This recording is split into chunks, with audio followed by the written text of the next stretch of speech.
The Galactic Council's decree came down like thunder across 1,000 worlds. Universal Disarmament Protocol 7751. No species would carry weapons beyond their homeworld. Peace would reign through enforced defenselessness. Ambassador Keelix of the Zenthari delegation had proposed the measure after humanity's recent admission to the Council. The pale, crystalline beings had observed human conflicts through their surveillance networks and deemed them catastrophically violent. Other species nodded in agreement. The slug-like Morathi, the ethereal veil dancers, even the militaristic Kryn had supported the ban. These humans, Calix had hissed through his translator, turn everything into weapons.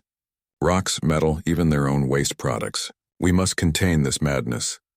Captain Sarah Chen stood in the council chambers 3 months later, her hands clasped behind her back as she faced the tribunal. The brass insignia on her collar caught the artificial starlight streaming through the station's dome.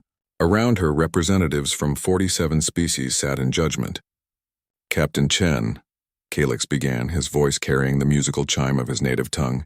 Your ship violated Sector 12's neutrality by engaging Kryn raiders. The protocol explicitly forbids. The protocol, Chen interrupted, her voice steady as steel, forbids weapons. I carried none. A ripple of confusion passed through the chamber. The Kryn delegate, a towering reptilian creature named Voss, slammed his scaled fist against his podium. Impossible. My warriors reported devastating casualties. 17 ships destroyed, 43 crew members incapacitated. What trickery is this? Chen allowed herself a thin smile. No trickery, Counselor Voss, just human ingenuity. The holographic display activated at her gesture, showing the battle footage from her ship's external cameras. The Defiant appeared to drift helplessly as the Kryn raiders closed in, their bioelectric weapons charging for the kill. Phase 1, Chen narrated as the footage played. Asymmetric maneuvering. The Defiant suddenly lurched sideways, not from any visible thruster, but from crew members simultaneously jumping in coordinated patterns throughout the ship. The Kryn formation, expecting predictable human flight patterns, overshot their target. Phase 2, projectile warfare. The camera zoomed in as human crew members began hurling objects from the cargo bay. Metal debris, spare parts, even boots and meal trays. But these weren't random throws. Each projectile had been carefully calculated, timed, and aimed by crew members who had spent months perfecting their technique. Voss leaned forward, his yellow eyes narrowing. Debris cannot penetrate our shields. You're right, Chen agreed. But debris can clog your intake manifolds. Jam your sensor arrays and create electromagnetic interference when it hits your power conduits at precisely the right angle and velocity. The footage showed Kryn ships beginning to malfunction as the seemingly harmless object struck. Critical external components. Their shields, designed to deflect energy weapons and explosive projectiles, had been calibrated to ignore small, slow-moving debris. Phase 3 boarding. Action. The gasps throughout the chamber were audible as the footage revealed human crew, members in EVA suits launching themselves through space, not with jetpacks or propulsion systems, but by being literally thrown by their shipmates. They moved in perfect formation, adjusting their trajectories with nothing but body positioning and conservation of momentum. Impossible, whispered Counselor Then of the Veil Dancers. No species can survive unprotected space combat. We trained for it, Chen replied simply. Every human crew member learns zero-G combat. We study our opponent's anatomy, identify pressure points, joint vulnerabilities, neural cluster locations. When my people boarded those ships, they used techniques developed over millennia of unarmed combat. The footage continued, showing humans moving through Kryn corridors with fluid grace, using the aliens' own momentum against them, striking with precision that shut down nervous systems without causing permanent damage. They turned corridor walls into launching points, used gravity shifts as weapons, and coordinated their movements like a deadly ballet. The Kryn warriors were unconscious within minutes, Chen continued. 0 fatalities on either side. Mission accomplished. Calix's crystalline form pulsed with agitated colors. This is a violation of the spirit of the protocol. You found loopholes, technicalities.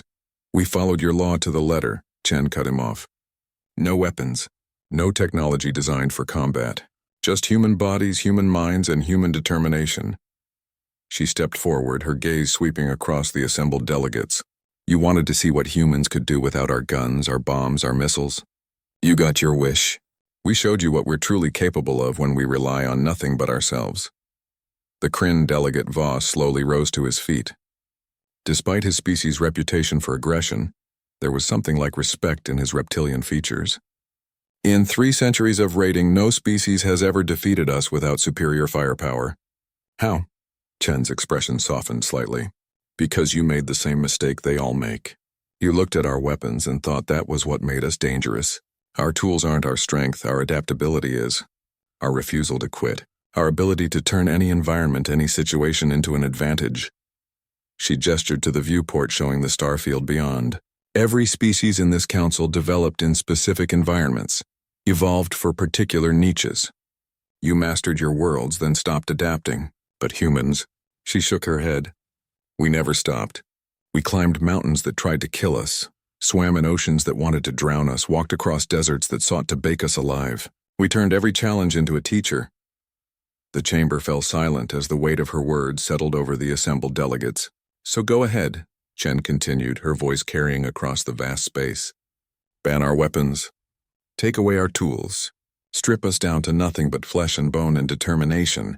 You'll discover what our enemies always learned too late. The most dangerous weapon humanity has ever possessed is the human being themselves. Counselor Keelix's crystalline form had dimmed to a pale, uncertain glow. What are you saying, Captain Chen? Sarah Chen smiled, and in that smile was the echo of every human who had ever stood against impossible odds and decided to fight anyway. I'm saying that if you wanted to make us less dangerous, you picked the wrong species to disarm. The Council voted to exempt humanity from Protocol 7751 the next day. The Kryn formally requested human military advisors, and across the galaxy, species that had once looked down on the crude, violent newcomers began to reassess their assumptions about what it truly meant to be human. In the end, they learned the hard way what Earth's children had always known. The deadliest weapon in any fight is the warrior who refuses to surrender, regardless of what they're holding in their hands.